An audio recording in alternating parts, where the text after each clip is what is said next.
Magandang tanghali sa inyo mga tula Italy. Binabati ko po kayo ng 25-year anniversary sa inyo ngayon dyan.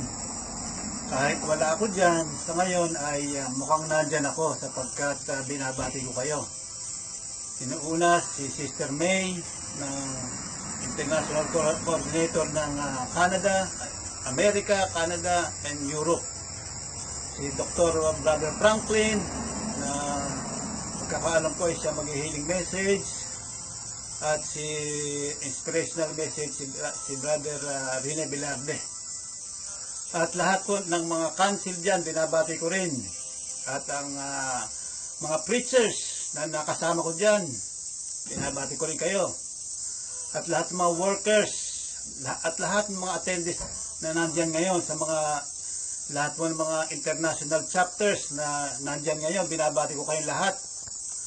At once and for all ay merong blessing sa inyo ang Panginoon sapagkat yan ay 25 years anniversary sa Milan, Italy.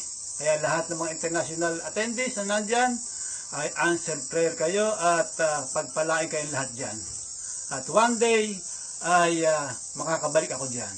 God bless you all and happy 25th anniversary once again. God bless you.